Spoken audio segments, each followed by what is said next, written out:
Assalamualaikum warahmatullahi wabarakatuh. Pada pertemuan ini, kita akan membahas tentang data visualization. Untuk yang pertama, kita harus memahami dulu apa itu definisi dari data visualization.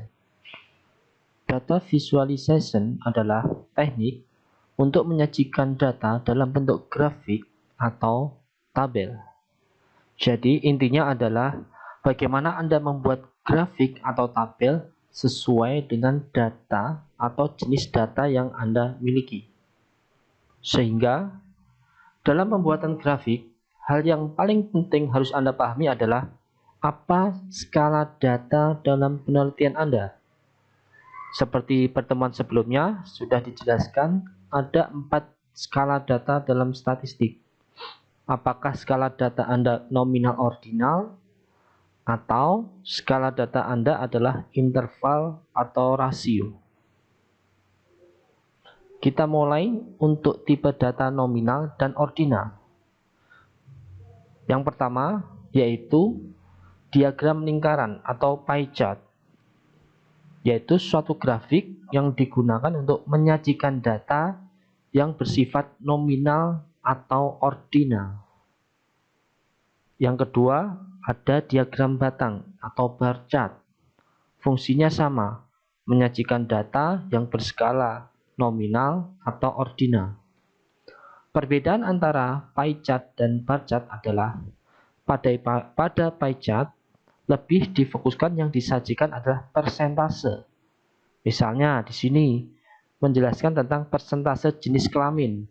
Yang merah perempuan sebanyak 67,41% atau jumlahnya 91 responden.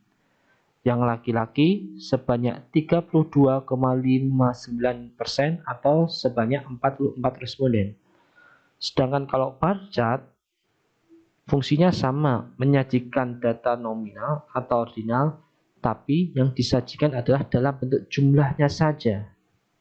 Tidak seperti pie chart yang lebih difokuskan kepada persentase, dan dalam pie chart pun juga bisa disajikan dalam bentuk jumlah. Jadi perbedaannya, kalau diagram lingkaran lebih difokuskan disajikan dalam bentuk persentase, kalau bar chart dalam bentuk jumlahnya. Setelah itu, penyajian data untuk data interval dan rasio.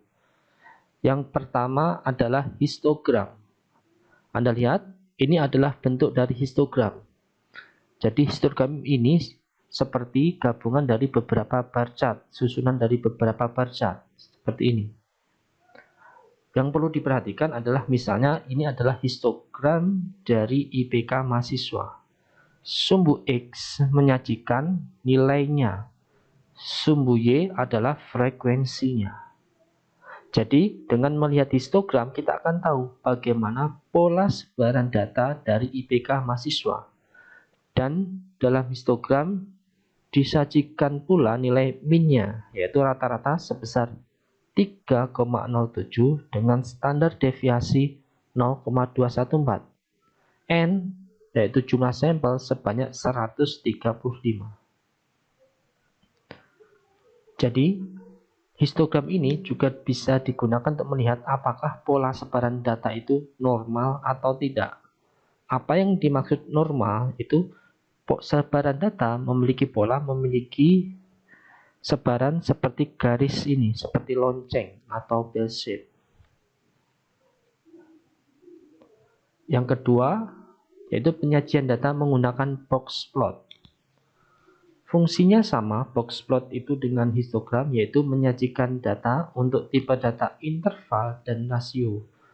Perbedaannya adalah box plot memiliki beberapa keunggulan. Misalnya, ini adalah IPK mahasiswa berdasarkan durasi belajar per hari. Ini sebarannya. Ini adalah kelompok mahasiswa yang tidak pernah. Ini yang 0 sampai 2 jam per hari. Dan yang terakhir adalah sebaran IPK untuk kelompok lebih dari 2 jam per hari. Jadi dengan menggunakan box plot kita bisa membandingkan langsung IPK dari 3 kelompok yang berbeda dalam satu layout. Jadi kalau kita dapat membandingkan dalam satu layout, kita akan tahu mana yang memiliki sebaran data lebih tinggi. Sebagai contoh, pada box plot, garis tengah ini adalah median, nilai tengahnya. Jadi kalau kita lihat dari nilai mediannya, terlihat bahwa mahasiswa yang memiliki lama belajar lebih dari 2 jam per hari memiliki IPK yang lebih tinggi dibandingkan yang tidak pernah atau belajar hanya 0-2 jam per hari. Selain itu, pada box plot juga bisa disajikan adanya data outlier atau data ekstrim. Ini contohnya data ekstrim atau data outlier, yaitu data yang memiliki nilai jauh berbeda dengan yang lainnya. Jadi, nilai ini ekstrim atau sangat jauh berbeda dengan yang lainnya. Selanjutnya, ini adalah komponen dalam box plot. Dapat diperhatikan pada slide di sini. Ini adalah pada ekor atas ini adalah maksimum atau maximum value in the data, didapatkan dari Q3 atau kuartil 3 ditambah 1,5 kali interquartile range. Apa ini data yang kecil bulat ini? Ini adalah outlier. Ini sama dengan ini. Outlier atas atau nilai yang sangat jauh berbeda dengan yang lainnya.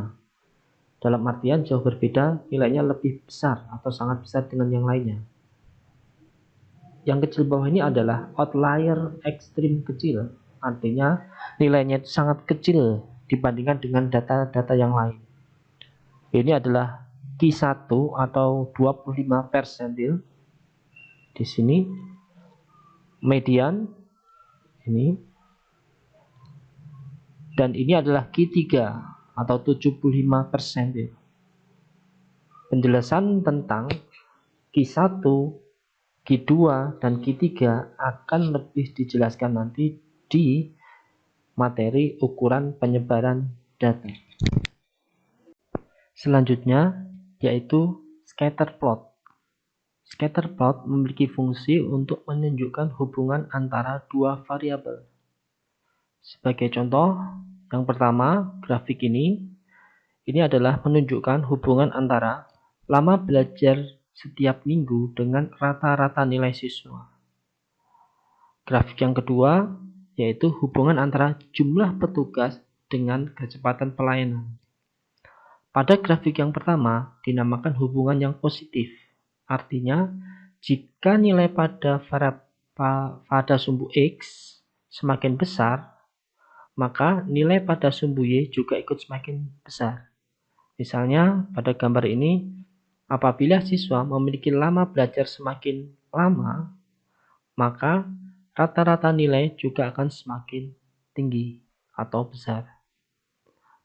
Sebaliknya, pada grafik yang kedua atau scatter plot yang kedua menunjukkan hubungan yang negatif. Artinya, semakin besar nilai pada sumbu X, pada kasus ini adalah jumlah petugas, maka kecepatan pelayanan akan semakin kecil. Grafik selanjutnya adalah time series plot, yaitu suatu grafik yang berfungsi untuk menyajikan data yang memiliki sifat series atau runtun waktu.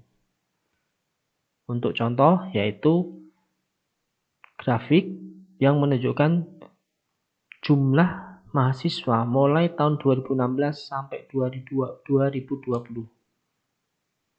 Pada kasus ini kita tidak dapat membolak-balikkan urutan, misalnya dari 2016, 2018, 2020, 2017 dibolak-balik tidak boleh.